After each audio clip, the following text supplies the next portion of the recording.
Ada kelemahan, ada kekurangannya relativisme etik itu. Kelebihannya adaptif.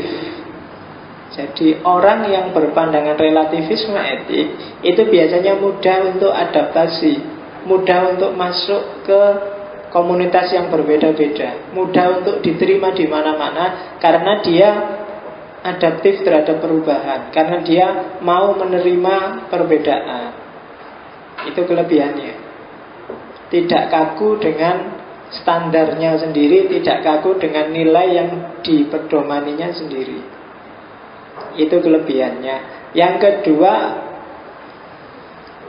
orang dengan berpandangan relativisme etik itu dituntut untuk bertanggung jawab terhadap pilihannya sendiri. Jadi karena dia tidak dipaksa untuk standar moral tertentu, karena dia dibolehkan untuk memilih nilai moral yang sesuai dengan dirinya, maka dia harus mau tanggung jawab sesuai pilihannya. Dulu di Kant kan sudah ada asumsi bahwa untuk orang disebut etis atau tidak etis, untuk orang bisa dituntut tanggung jawab, dia harus bebas.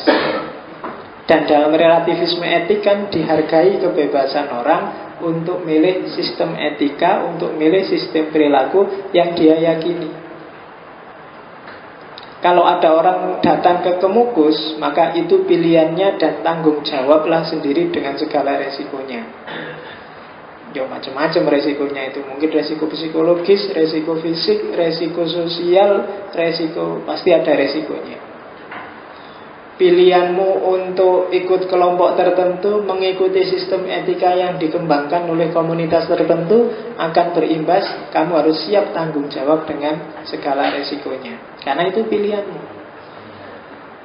Orang yang tidak bebas tidak bisa dituntut tanggung jawab. Kamu datang ke ngaji ini karena dipaksa oleh pacarmu misalnya, ayo ikut ngaji, kalau nggak ngaji awas, besok nggak usah jalan bareng aku lagi. Nah, terus kamu terpaksa ke sini. Kalau ada apa-apa di sini, kamu tidak harus ikut tanggung jawab. Oh, kamu terpaksa. Bukan pilihanmu untuk datang ke sini. Jadi itu kelebihannya relativisme etik, tapi juga ada kekurangannya. Relativisme etik itu bisa membawa implikasi anarkis secara sosial. Kalau semuanya relatif, nggak ada standar yang disepakati bersama, yang dipakai untuk hidup bersama, dunia sosial akan chaos. Kalau orang dibiarkan sakarepe dhewe semuanya, ya anarki akan gampang muncul. Tabrakan antar nilai, tabrakan antar pilihan akan gampang muncul. Dan relativisme sosial, relativisme etik tidak bisa, tidak punya jalan untuk mengatasi. Kalau konflik gimana? Konflik antar budaya, konflik antar sistem etik, jalan keluarnya gimana? Kalau semua dianggap benar, nah terus kita hidup bersamanya pakai apa? Aku nganggap milikku benar, dia nganggap miliknya benar, lah terus enaknya gimana? Saya punya mau A, kamu punya mau B. Sementara kita butuh untuk bareng-bareng nih ngajinya di ruangan ini dan seterusnya.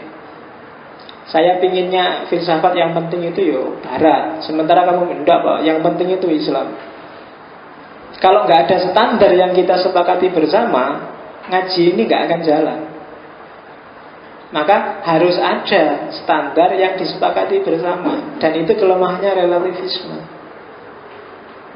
Jadi dengan relativisme justru arahnya adalah anarkis. Setiap orang maju dengan keinginannya, dengan kemauannya sendiri. Kalau manajemen sosialnya tidak bagus, relativisme etik akan menghasilkan konflik sosial. Setiap suara boleh ngomong. Yang liberal silahkan ngomong, yang fundamentalis silahkan ngomong, yang klenik silahkan ngomong. Semuanya berhak ngomong, berhak mengekspresikan, berhak milih. Tanpa ada standar bersama yang disepakati, maka yang terjadi pasti konflik. Jadi yang kamu lihat hari ini, kenapa dulu zaman Pak Harto, yang lebih enak zamannya Pak Harto itu, yang di anu itu, kok kamu nggak merasa ada banyak konflik? Karena ada standar bersama, meskipun itu cenderung dipaksakan untuk semuanya. Bahwa orang harus gini, harus gitu. Standar bersamanya adalah P4. P4 itu aja ditafsirkan dalam butir-butir Pancasila.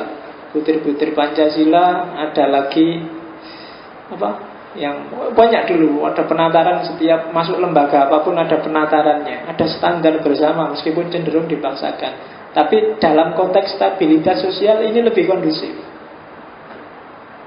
meskipun tidak menghargai pilihan masing-masing komunitas, masing-masing kelompok. Hari ini orang bebas milih. Kamu tidak Pancasila pun nggak apa-apa. Kamu bilang terang-terangan hari ini saya tidak Pancasilais, tidak apa-apa. Pancasila itu bikinannya Zionis. Kamu boleh hari ini ngomong kayak gitu, boleh. Coba zaman dulu kamu bisa hilang. Loh iya, zaman Pak Harto itu kamu greneng-greneng aja bisa hilang. Gak harus bikin seminar internasional ngomong kayak gini nih, bisa tiba-tiba besok kamu gak ada kabarnya. Zaman Pak Harto. Tapi ya itu positifnya stabilitas. Sementara hari ini orang bisa milih apapun boleh. Mbok kamu kitab sucimu dari Quran kamu ganti Gadoloco juga gak ada orang ribut. Ya saya baru kapan itu diskusi tentang kitab-kitab Jawa itu, tentang Gadoloco itu. Isinya lucu. Kalau saya malah nganggapnya lucu, meskipun banyak orang Islam marah dengan Gadoloco karena ditanggapi serius. Karena bagi saya itu buku yang tidak serius. Kalau kamu tanggapi serius ya mesti marah. Tidak usah serius. Kalau ditanggapi serius, itu kan buku yang ditulis orang yang kecewa dengan kesuksesan Islam masuk ke Jawa. Kemudian dia nulis, dan kamu nanggapinya serius. Dia kan nafsirnya sok keluar PDW tentang ajaran Islam. Mekah itu adalah asal katanya Mekakah. Jadi perempuan yang mau gitu-gitu di sini. Syariat itu dari bahasa Jawa sarengat, asalnya nek sarin jengat. Coba kamu baca Gadoloco itu, dan orang nanggapinya serius terus musuh. Kalau saya, lu ngapain kamu serius? Wong itu bukan buku serius, juga tidak dirujuk zaman kerajaan-kerajaan dulu, juga nggak jadi kitab pakem dalam buku kejawen. Jadi yo anggap aja itu novel fiksi yang buat ketawa-ketawaan bareng. Iya, jadi meskipun ada orang-orang tertentu yang agak dalam tanda petik menurut saya agak lebay, yang gitu-gitu dianggap wah itu mengandung nilai yang dalam, mengandung ya usah karepmu lah. Iya nggak apa-apa. Itu kritik sosial zaman itu, karena pertarungan antara agama lokal yang merasa tersingkirkan dengan agama yang baru datang. Sebenarnya itu aja zaman itu. Terus selain tidak bisa menghadapi konflik, relativisme etik juga susah untuk melahirkan pahlawan. Kalau setiap orang baik adalah orang yang ikut dengan budayanya sendiri-sendiri, tidak akan ada pahlawan. Kenapa? Karena yang disebut pahlawan, reformis, revolusioner, orang jagoan itu kan orang justru yang menabrak status quo, menabrak kemapanan budaya, menabrak sistem etika yang dianggap pasti benar. Kalau semua orang pakai relativis, nggak akan lahir Pangeran Diponegoro, nggak akan lahir Jenderal Sudirman, nggak akan lahir Soekarno, nggak akan lahir Hasyim Asy'ari, Ahmad Dahlan. Justru ada orang-orang besar itu ketika mereka menyelisihi budaya yang saat itu sedang mapan. Kalau nggak ada Soekarno yang nasionalis, mungkin ya hari ini masih dalam cengkraman Jepang kita, cara berpikir, cara berperilakunya. Kalau nggak ada Ahmad Dahlan, mungkin di Jawa ini, khususnya di Jogja dan sekitarnya, Islam itu masih sangat pekat dengan tradisi Jawa yang cenderung mistik. Kalau nggak ada Hasyim Asy'ari, mungkin tradisi-tradisi lokal akan habis atas nama dan seterusnya. Itu kan orang-orang besar yang hidup tidak dengan mengandalkan, tidak dengan menyandarkan dirinya pada budaya di mana dia hidup. Jadi ada eksepsi, tidak semuanya. Dan justru orang ini kita anggap sangat luar biasa etisnya kan. Dia heroik, Dia revolusioner, mendobrak tatanan dari level biasa ke level yang lebih bagus. Berarti apa? Kelemahannya relativisme etik, meskipun dia percaya pada diversity, pada keragaman, tapi dia stagnan. Tidak berpikir akan ada progres. Bahwa beda-beda iya, tapi kan beda ini nggak mandek, ada progres. Jadi pluralitas itu niscaya di mana-mana memang ada pluralitas, tapi peradaban itu tidak berhenti dengan keragaman. Dia pasti bergerak menuju, kalau dalam bahasanya Hegel kemarin, menuju ke arah yang lebih rasional. Itu yang kita sebut progresif. Dan siapa yang bisa mempertahankan rasionalitasnya dalam progresif, itulah nanti yang akan menang dalam peradaban, katanya Hegel. Dulu waktu Hegel kan sudah dijelasin itu kan. Jadi kalau ada debat, ada pertarungan wacana, ada perebutan kekuasaan, dan kamu sumpek luar biasa, tidak usah kamu pikir, kamu diem aja, tunggulah besok siapa yang menang, katanya Hegel. Dan pemenangnya biasanya itulah yang lebih rasional. Di antara pemilu-pemilu partai-partai yang sekarang mau maju pemilu, nanti coba dicek, pemenangnya pasti yang paling sedikit punya kasus. Saya nggak ngomong paling bersih loh ya, paling sedikit yang punya kasus dan ketahuan. Nah, berarti di antara yang tidak rasional, yang tidak rasionalnya paling sedikit yang akan menang, yang belum terbongkar biasanya. Ya, jadi nanti mungkin dia yang akan datang. Zaman dulu orang belum ngerti Demokrat, dianggapnya Demokrat bagus, terus Demokrat ini semua pada milih Demokrat. Ketika SBY awal muncul tarung dengan Megawati, Demokrat generasi pertama bagus, tapi orang terus kok gitu ya, mungkin harus agak banting setir terus ngelirik PKS. Wah, PKS ini gerakannya kok luar biasa ya, aktivitas sosialnya luar biasa, terus melonjak kan pilihannya ke PKS. Tapi terus ternyata ya ketipu lagi, ternyata bodoh wae. Terus kamu nyari lagi sekarang, balik lagi ke PDI karena Jokowinya. Terus kan kayak gitu selalu. Nanti jangan khawatir, arahnya pasti ke arah yang lebih rasional. Mungkin kamu bukan milih PDI tapi Jokowinya saja. Atau mungkin besok bukan Jokowi sebenarnya yang dipilih, tapi pimpinan yang tipenya kayak Jokowi. Atau mungkin besok pasti akan semakin rasional. Karena itulah cirinya budaya. Dia tidak cuma plural tapi progresif. Ya silahkan didiskusikan tentang asumsinya Hegel ini. Oke, jadi relativisme etik adalah pandangan yang melihat bahwa tidak ada sistem etik yang mutlak, universal, objektif. Lawannya relativis itu objektivisme. Tidak saya sebut di sini karena agama itu biasanya objektivisme. Tapi sebagai catatan, objektivisme juga sebenarnya. Lah kalau ada keragaman gimana katanya objektivisme? Kesalahan kita katanya kelompok objektivisme adalah karena melihat keragamannya, tidak melihat nilai di balik keragaman itu. Katanya objektivisme, kalau kita melihat aspek nilainya, kita nggak akan menyalahkan budaya-budaya yang kelihatan aneh-aneh tadi. Misalnya apa wes? Yang tadi tak contohin apa? Arab misalnya. Ketika seorang anak perempuan baru lahir terus tiba-tiba ditanam saja hidup-hidup. Bahwa dari kacamatamu, kacamata kita hari ini itu sangat biadab, tapi mereka punya modus. Yang modus ini kalau ekspresinya kamu buang, kamu ambil modus etisnya, mungkin kamu setuju. Itu kan perempuan zaman itu yang namanya suku-suku di Arab. Cara hidupnya kan kalau enggak menggembala, dagang, atau perang. Di tiga hal ini yang dominan zaman itu adalah perang. Menggembala enggak satu dua lah, enggak mungkin suku kaya hanya dari menggembala. Dagang juga enggak dijamin sukses. Kalau perang iya.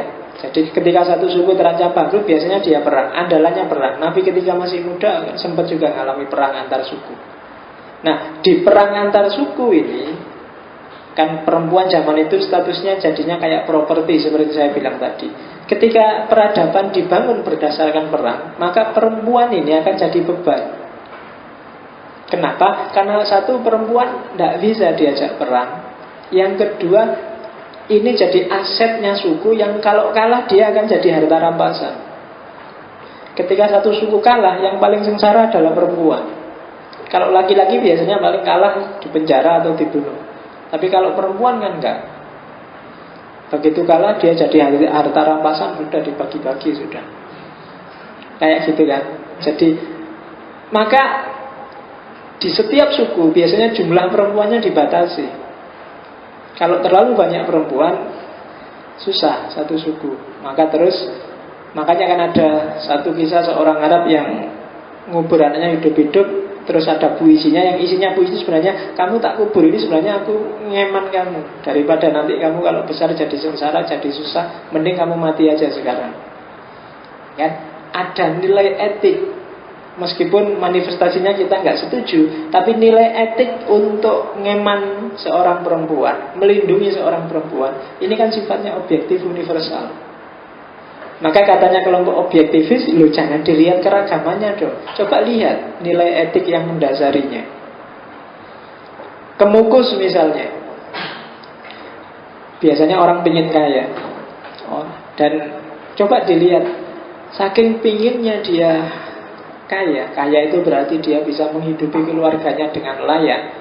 Dia mengorbankan akidahnya, dia mengorbankan kehormatan sosialnya, dia mengorbankan itu kan. Nilai pengorbanan ini, seandainya kamu putus dengan manifestasinya ke kemukus, ini kan universal sifatnya. Setiap orang pasti setuju. Itu dalam analisisnya kelompok objektivis. Jadi katanya siapa sih nilai etik itu relatif, objektif. Yang relatif itu manifestasinya, ekspresinya. Tapi nilai yang mendasarinya pasti objektif. Itu katanya kelompok objektivis. Jadi jatuh cinta itu universal, semua juga setuju dengan jatuh cinta. Tapi manifestasi jatuh cinta itu baru kontekstual, baru relatif. Bahwa setiap orang butuh cinta, ya, universal. Cinta itu bagus, baik, indah, ya. Tapi manifestasi dari cinta setiap budaya beda-beda. Maka kritiknya objektivisme pada relativisme, bedakan dong antara etika dengan etiket, dengan ekspresi, dengan manifestasi.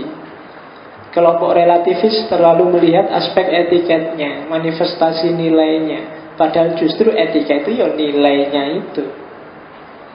Manifestasi itu kan cuma casing, cuma pencitraannya, cuma wadahnya, isinya bisa macam-macam.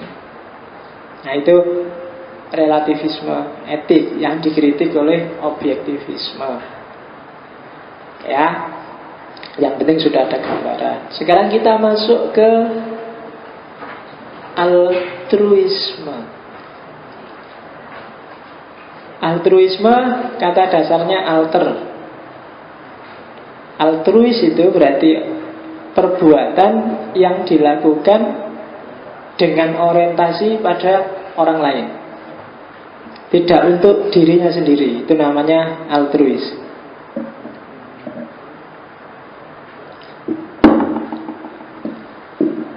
Jadi tekanannya pada motif dibalik perbuatan yang itu untuk orang lain. Aku minum teh ini bisa altruis, bisa egois. Egois kalau aku sudah haus, aku pengen hausku hilang maka aku minum. Itu egois namanya. Tapi altruis kalau suaraku kok rada serak ya, nanti teman-teman yang hadir suaraku serak nggak begitu dengar, kasihan kalau dia nggak dengar, sudah datang jauh-jauh. Sudahlah tak minum biar nggak serak suaraku. Loh, minumnya demi kamu. Itu namanya altruis. Nah, Silahkan kamu baca, ini minum yang egois atau minum yang altruis. Katanya siapa suaranya serak. Sejak tadi suaranya ya gitu-gitu aja kok. Berarti egois itu, memang haus. Oke, jadi altruis adalah yang diperhatikan kesejahteraan orang lain. Ini altruis ini diantara golden rule kalau dalam dunia etika. Ada banyak golden rule. Ingat saya ada 7. Golden rule yang saya ingat lagi golden rule-nya HAM. Golden rule-nya HAM itu kalau kamu tidak ingin disakiti, jangan menyakiti. Itu golden rule-nya HAM. Kalau ini golden rule-nya altruisme, bahwa perbuatan etis, perbuatan baik adalah perbuatan yang tidak untuk kepentingannya sendiri. Jadi setiap orang berkewajiban untuk memberi manfaat pada yang lain, untuk dimanfaatkan oleh orang lain. Itu namanya altruis. Jadi jangan nyari kepentinganmu sendiri, pentingkanlah kepentingannya orang lain. Itu altruis.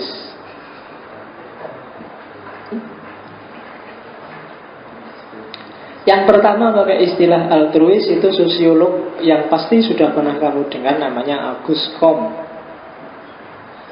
Altruis beda dengan etika kewajiban seperti kemarin. Kan kemarin ada deontologisnya kan itu. Kalau kewajiban itu ada sesuatu yang mendorong kamu untuk melakukan, mungkin Tuhan, mungkin raja, mungkin undang-undang, itu kewajiban. Tapi kalau altruis, nggak ada Tuhan pun, nggak ada raja pun, nggak ada undang-undangnya pun, kamu tetap melakukan itu. Jadi altruis itu sukarela dari dirimu. Ada orang jatuh kecelakaan, terus kamu kan inisiatif, tak tolongin, tak anuin. Itu altruis. Kamu nggak mikir balasannya, nggak mikir ini kalau tak tolongin ini sesuai dengan Al-Quran surat apa ya? Nggak mikir itu. Ini kalau undang-undang 45 pasal berapa, kan enggak. Kamu tiba-tiba punya dorongan untuk bantu dia yang sedang kecelakaan. Itu altruis.